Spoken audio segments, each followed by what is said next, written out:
What does community mean to you? It's a connection you feel to the most important people and places in your life.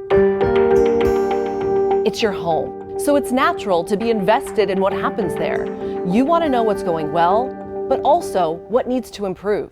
So where do you turn to get that information about your community? Here at Fox 4, we believe you deserve something different. Something more than a reporter who shows up when something bad happens and then leaves. A journalist who goes beyond just covering the news. Someone who uncovers information that actually impacts your life. You deserve a reporter who takes time to get to know you and understands what makes your community unique. Someone who lives in the community and calls you neighbor. A reporter who follows through on solutions, not a flashy headline. You deserve someone who is willing to fight for you because it's the right thing to do. A reporter who's always there, someone you know and trust. But let's be real. You've heard all this before. Which is why we're going to show you how Fox 4 commits to community reporting. And more importantly, how our brand of serious, community-focused journalism makes a difference where you live. We do it every day in every Southwest Florida community. In Cape Coral, Bonita Springs, Fort Myers Beach and the Barrier Islands. In Fort Myers, Hendry County, In Naples, Punta Gorda, Lehigh Acres, and Immokalee. this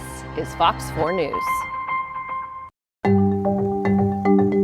I love the pace of life in Punta Gorda. It's a little bit slower than some of the bigger cities in Southwest Florida, but that's something I actually really enjoy. And having access to the water and moving here and learning how to fish and spending time on the water is something that I've completely fallen in love with. I'm Fox 4 Charlotte County community correspondent Alex Orenchuk. I've gotten a lot of feedback from my neighbors here who appreciate the fact that I live here and I report here because they know I'm an accessible person. I'm not just some TV reporter who shows up when, drama is happening in town. They know that I live here and I, want to see my city and my neighbors here do well. I think I've built really strong relationships with a lot of different people in the city who recognize that I am the one covering Punta Gorda and Charlotte County for them. So whether that's, seeing sources at the flea markets in downtown on Saturday or at the gym or at Publix, they recognize me as the person who's trying to stick up for them and tell their stories. We had a major story here in Punta Gorda over the summer. I've been working to answer your questions after Punta Gorda City Manager Greg Murray was removed from this bar last Friday after staff called police for a disorderly person. I was the first reporter to bring this body camera video from last Friday. That's when officers found Murray at Shorty's place. The video shows he was confused and unstable, holding on to officers to keep his balance. We will. Officers thought Murray had too much to drink that night. He's drunk. When I spoke to Murray over the phone on Wednesday, he said he had some drinks, but he wasn't drunk. He said his new diabetes medicine, low blood sugar, and a headache is what caused him to act strangely. So that the medical issue you were experiencing is what caused the situation. It was not due to alcohol intoxication or any other narcotic. That's absolutely correct. This happened 2 days before Hurricane Debbie made its way through Southwest Florida. So a lot of residents came to me and asked what was going on and what the city was going to do about it. I was able to break that story because of the sources and the relationships that I've been able to build with my neighbors here in Punta Gorda. The day after that incident happened, I was getting several phone calls from people around town who had knew about it and wanted to tip me off that something bad had happened with the city manager. It was a huge example of how building those connections and those relationships were able to help me do my job. I do get those tips and I do get those issues brought to me to try and look into. I definitely have an advantage living here in Punta Gorda. Wherever breaking news happens in Charlotte County, I'm kind of centrally located, and that allows me to get to breaking news scenes most times before anyone else. The Charlotte County Sheriff's Office said the manhunt for the suspect who shot and killed Sergeant Elio Diaz on Sunday ended here at this Popeyes off Kings Highway when deputies shot and killed that man.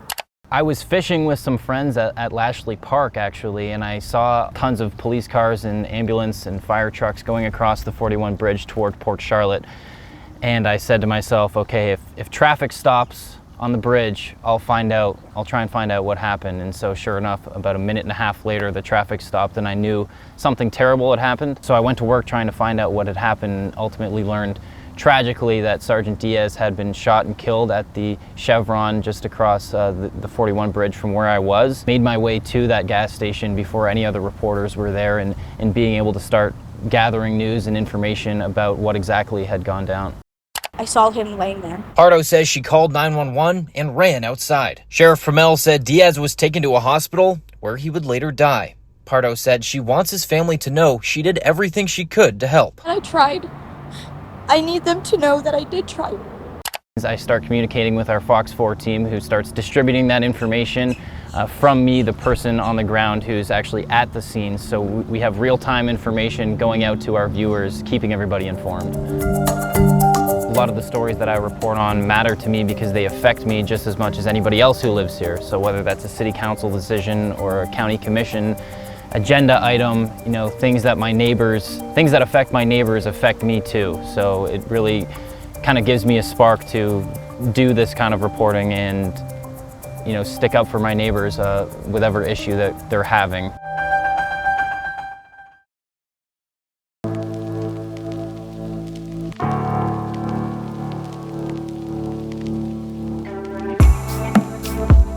I really connect with the people here because I care just as much as them. I care because I spend so much time here. I want them to get the answers that they want, and I want them to see the change that they want. And having this platform to help them do that is why I do what I do. I'm Lehigh Acres and Immokalee community correspondent Ella Rhodes. People tell me a lot of the time when I'm out and about, they'll express to me like, oh, we feel that, you know, Lehigh Acres isn't really covered in the news. People aren't talking about what's going on here in our community, or just that their opinions aren't really included when it comes to things, whether that's, you know, countywide or just specifically here. So I definitely feel like I've been able to help people in Lehigh kind of share their voices and their opinions with the rest of Southwest Florida. There is an author from Immokalee who I interviewed, and he wrote a book about being a migrant student, and it's called Why Migrant Students Matter. They are not given the support that they truly need. Doing that story really allowed me to share something that's so important and beautiful to this community and how they want to uplift those migrant students. In his book, he shares stories from former migrant students who graduated college, like Adriana Carranza, who now teaches elementary schoolers in Immokalee. She spent her summers with her family working in the fields. Even on summer break from college, she chose to work alongside her family packing watermelons. It's always a reminder of, you know, going back into the fields and realizing, you know, I want more. I don't think other places are going to have a story like that to highlight that, because one, it's not talked about a lot, and I found that through someone else, and that's the whole point of how we do news here at Fox 4. It's talking to people and hearing people and, you know, listening, hey, you should go check this out, or I know this person, and then you get to share really empowering stories that make a difference. I have so many people I can just call and be like, hey, what's up? Like, what's going on? Tell me if there's something I haven't covered. Like, what am I missing here? Like, what is important to you that needs to be shared? That was me driving my car here in Lehigh Acres. And since I'm here every day, I know to look out for potholes or anything else that could damage my car. Anybody who lives in Lehigh knows we have a problem with our roads here. I am a concerned driver in Lehigh. They need to start fixing these potholes out here, like ASAP. People are constantly sending me photos of potholes or sidewalks that are ruined that just need to be repaired. And I started doing a few stories on it. I emailed the department Monday morning, and they told me they would check on the status of this particular pothole. While I was putting this story together Monday afternoon, just 5 hours after my first email, a county crew came out and fixed the pothole. So it really shows you that when the community reaches out to you and they want something done and they want an answer, we can help them achieve that. I like to think that I have really helped change people's perceptions about these communities, because at first they were only really covered when, you know, something bad happened or crime, and I'm now here to show them like, hey, there's some really beautiful stories that come from these areas. I am in these communities every single day, and I tell a lot of really positive stories, a lot of community-based stories, a lot of stories based on, you know, people working to help their neighbor and also just getting resources to these communities. So I am definitely trying to share all the good things that happen in these areas as well.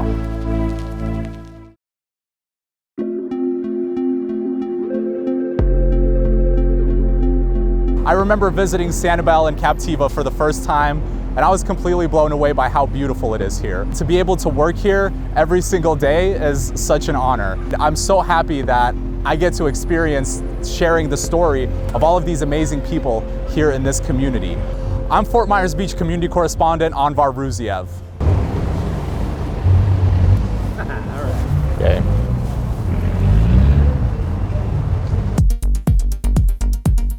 People on Fort Myers Beach sometimes come up to me and they say, hey, you're that neighborhood reporter, do you actually live here? And I'm like, yeah, I do actually live here, just right up the street. It creates a sense of connection, it creates a sense of community. They know there goes that reporter that I can just walk up to and speak to, and he'll be there to listen. Thousands of people are showing up. So I'm out here every day, and one of my favorite things to do is to speak with people that are in this community. I love walking up to people and asking them about what they think or how they feel about all the things that are happening around them. And one day when I was doing that, that's when one of the people mentioned that his neighbor was having some issues with FEMA funding for his home. When the Lee Cares Housing Recovery was first announced back in January, I covered the program and even considered enrolling in it myself. So when a person here in Iona told me that his neighbor was dropped from the program, I needed to know why. FEMA gave me $28,000 for my housing, and if I couldn't show them where I spent that on my housing, you know, then basically I would be out of the program. He used a part of the money as a down payment for his truck, a truck he and his dog, Ratchet, called home for 8 months. I gave the county a call and I asked them about his situation. During our interview, Kevin received a call. Hello, this is Norisa Richardson. I am the Deputy Director of Case Management with the Lee Cares program. And with that phone call, the county was able to reevaluate his standing with them, and he was able to be put back on the program. Because if it hadn't been for you, like I said, I wouldn't be where I'm at right now. When I hear the story of someone being wronged or someone being treated unjustly, you know, it creates a spark within me. I want to help them. I want to make it right, and I want to make sure that their story gets told, and I want to try to help them as much as possible to get their justice. We had our amazing viewers reach out to us and mention that a school that they were attending for contracting had shut down. Students like Christopher and Tommy told me that they spent the better half of their Wednesday afternoon trying to figure out what happened to the business school that was helping them pass contractor exams. Before it would just say contractor campus, you can almost kind of still see, but they scraped all of that off. And yeah, so there's nothing else left. You wouldn't even know this place was actually a place that sold people a service. I had so many students from all across the country reaching out to me wanting answers about what happened to their school that they paid thousands of dollars for. And when they weren't getting those answers, they sent me an email and I compiled a list of them. And I spoke with every single person that reached out to me. Well, after a week of trying, I tracked down the president of the company. Excuse me, Mr. Montoya? Hello? That's Gildardo Montoya, and after a week of not returning my emails or phone calls, he didn't want to talk to me in person either. It just leaves you with this impression, you're like, man, this is almost like a snake oil salesman. This is something that it was there 1 second, and then you turn around and you look again, and every trace of it is just gone. Other companies that sell educational material for aspiring contractors have reached out to me and said that they will offer free courses to those students. We're able to help these people and get their voices heard and get this information for them that they might not be able to have access to themselves. The story of Fort Myers Beach has been such an impactful story to me. This is a town that's come back from so much, you know, and it breaks my heart sometimes to hear these stories, but they need to be told. And I'm so privileged that I get to be here and share this process that this entire community has gone through.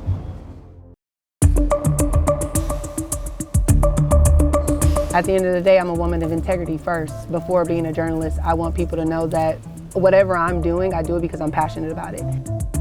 I'm your Fort Myers community correspondent, Miyoshi Price. What I love about living in Fort Myers is the development that's going on around here. I think because they have such a rich history, I think there's so much room to grow. I love that they're passionate about keeping things local, but expanding all the new things that they may have taken from other places, bringing it here. Think about when you see something happen, who do you want to call first? You want to call the person you trust. And if it's something that needs to get out to 1,000 people, the whole city, you want to be able to trust your media to call them. So I took those concerns to the police chief. The police chief and the fire chief, I think they saw the passion. They saw the consistency. They saw me asking them the tough questions, but they also saw me trying to get their perspective on things. At the end of the day, we have to tell the facts. That's my job. But if we can do it still with compassion, with respect, then you earn the respect. They see you love it, then they're like, okay, she's someone that we can work with. And I think because I built that relationship, they'll call me. So now I'm in their Rolodex of trust. And I think that's how I do my thing, and that's how I get to my stories, because not only am I doing that with the officials, I'm doing that with the community members. I'm doing that with the residents. I'm going to the coffee shops and I'm talking to people. I literally get on the trolley just to talk to people about what's going on in Fort Myers. They see me every day. They see me at the meetings. They see me at the picnic. They're like, Neoshi's always here. Like, how do you hear about this? It's because of them. They call me. They email me. They have my number. They know I live in the cities. And I've developed really good relationships from that, just being present. There was a lady, her name was Roz, and she was pretty much weeks from being kicked out of her home. Listen to what her landlord told her about her apartment. She said the market value is $15 to $16.75 for these units. And so she is raising Finkenhofer's rent by $600. We can't afford this. We're on fixed income. People hear about programs, but they don't necessarily know how to do it. And I think that's the blessing in what we do, is that we go to the people to get the answers. I went to the Community Development Department to speak with the director, Stephen Belden, about the rent assistance program. I saw how they're growing and they're putting more money into it, because now they know there are senior citizens out there that need affordable housing, that want a place to stay, but don't know how to turn on their computer. So we need to be able to identify who those people are and get those programs to them, because it's not that they want to be kicked out, they just don't know the process. I thought this was going to be my forever home. Now I believe. I just saw her a few weeks ago and she's staying in her home. I always tell people, like, I'm not a doctor, right? I'm not doing surgeries and all that, but I do think that I am helping people, and I think that's why I love this so much, that I'm interacting with people and I'm seeing a result. I would describe Hendry County as a place full of community. It's very tight-knit out there. Everybody knows everybody and is very connected. People recognize me out there regularly and know the stories that I tell. I'm Fox 4's Hendry County community correspondent Austin Shagarotsky. Being in the communities every day and telling stories there every day certainly gives me an advantage as a reporter, because when things happen, people know who to call. So the story at Country Oaks was quite big to the community. A lot of parents were concerned.